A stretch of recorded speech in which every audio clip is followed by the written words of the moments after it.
So we got a problem. We love pizza! It's true. It's true. Pizza is an amazing thing. There's a lot of pros to pizza. So delicious. It's delicious. It is fulfilling. It's easy to order. It's an oldie but a goodie. Everybody's been eating pizza for a long time. You're not gonna get a lot of surprises with it. So yeah, I mean, what is there not to love about pizza? You gotta order the right ones though. Some pizza's gross. You gotta get good pizza. Anyway, there are a lot of cons to eating pizza too. Personally, for us with the pandemic, we got a little too comfortable with ordering pizza, and it started to really eat at our budget, and we were supporting companies that we really didn't want to be supporting. Also, Papa John's. Don't give them free promotion. Also, pizza, as you know, is very high in carbs. It's basically dough. And for people who are trying to watch their weight, it's not the best choice. And then another con to eating pizza would be, for me, I try not to eat a lot of dairy, particularly right now. I just had surgery recently, so I'm really trying not to eat dairy to help my body recover. And so I didn't want to eat cheese. So we figured out a solution, right? So we have figured out a cool alternative to pizza. Bear with us now. It's called a Portobello personal pan pizza. Personal pan Portobello pizza. So Anj, you had heard about this from one of your coworkers, right? Right. My coworker put me on. She heard me talking about how I wanted to make pizza and suggested the Portobello pizza. So as you know, or might not know, I work at Mandela Grocery Cooperative, which is a wonderful grocery store here in our neighborhood. And we have organic, beautiful, fresh produce and really high quality grocery ingredients.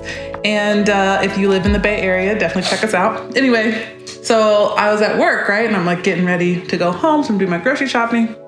And we have these gorgeous Portobello mushrooms that were relatively flat. They were just like the perfect shape. It was like perfect to hold enough sauce and, contain it. And so so I was like, yeah. So I got 4 Portobello mushrooms and a small 8-ounce can of tomato sauce is really all you need. I got vegan mozzarella by Miyoko's is the company. It's great. I highly suggest it. It's a cashew-based vegan non-dairy cheese. And Theo got regular mozzarella that is dairy because he wanted that melty stringiness.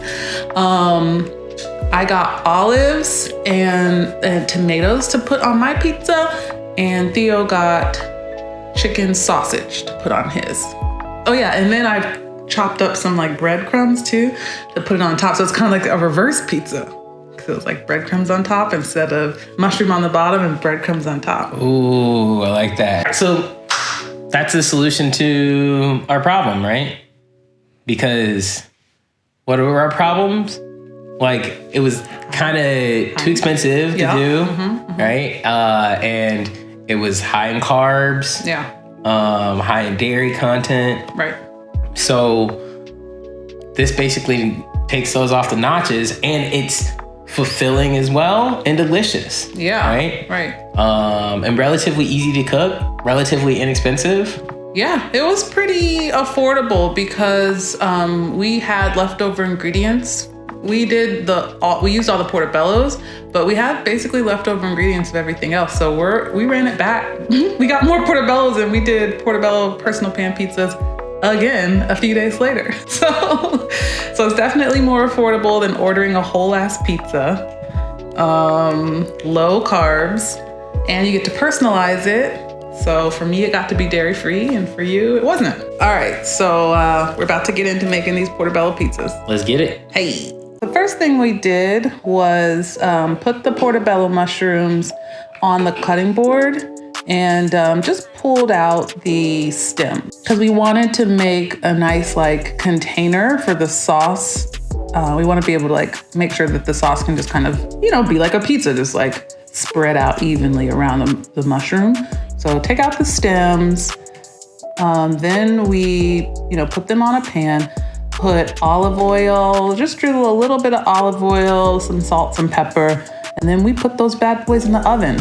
We put them in the oven at 400 degrees Fahrenheit and just let them cook in there for about 10 minutes.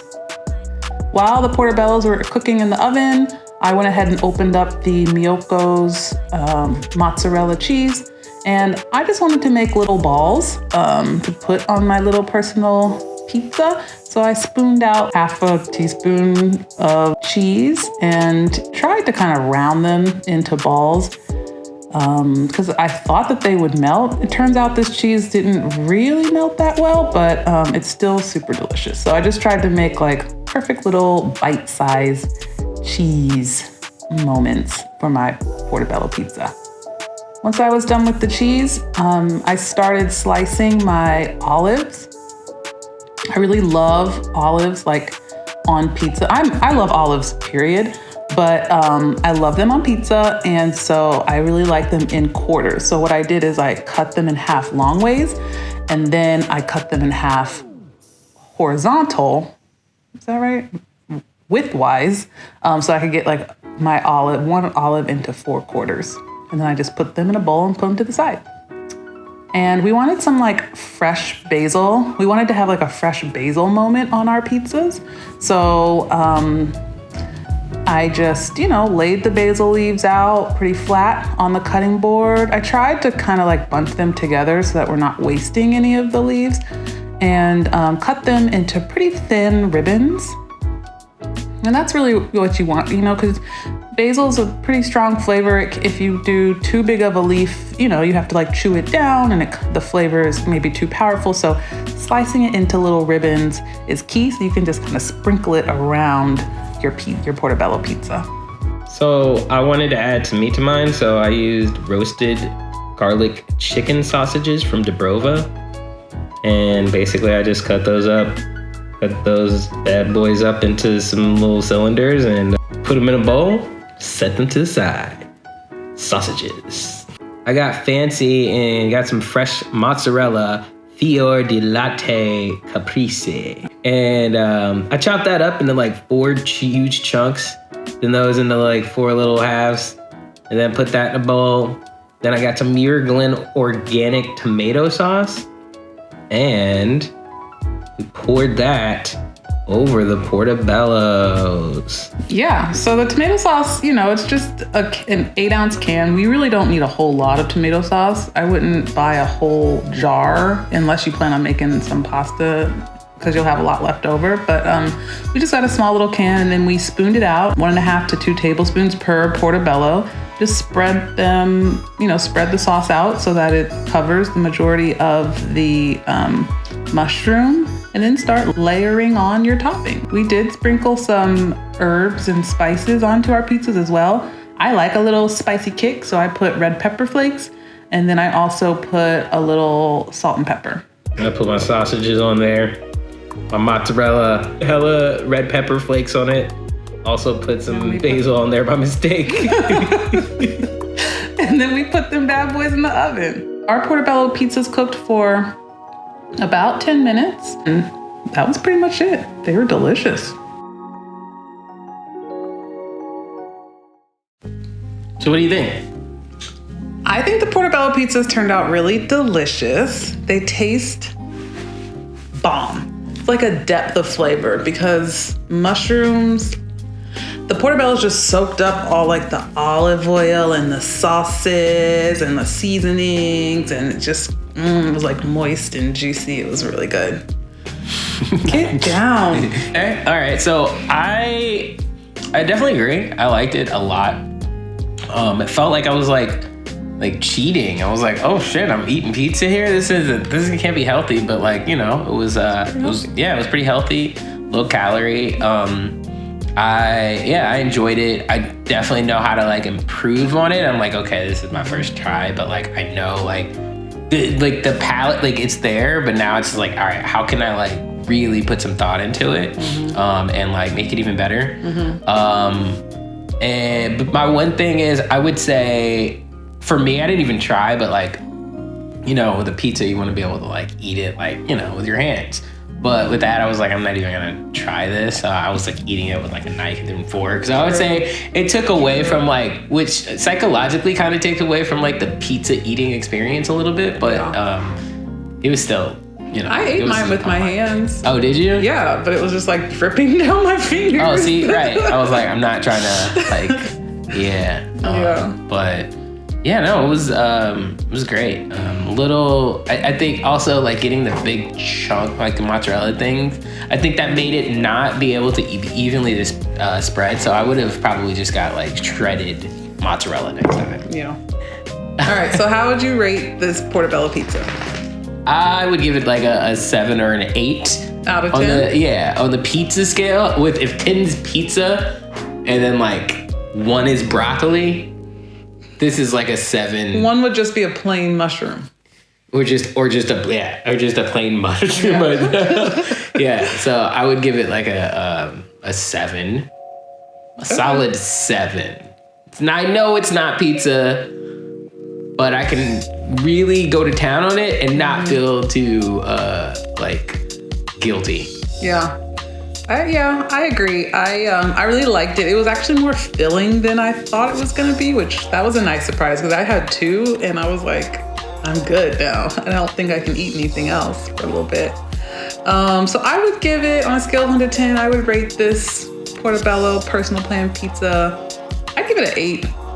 I was surprised at how good it was. It turned out delicious. It didn't look quite as pretty. I think I would give it a higher score if it looked a little bit prettier. So yeah, maybe using like a shredded mozzarella. But just thinking more, I think about like how can we take our pizzas to the next level. And like maybe like, you know, layer the top layer, like just like a pizza, you know, like we gotta kind of, we were just like, whatever, let's put it on there. We weren't even sure it was gonna work. So like, just thought would make it over the top. So that's like the lower rating is on us than on the Portobello pizza itself. But like a chef, like, I kind of want to just hire like somebody, like go out and make that bomb. Oh yeah, a chef would have messed that up, put their foot in it. Right.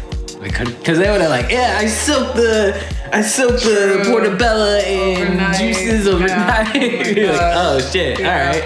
That's a good idea. Yeah.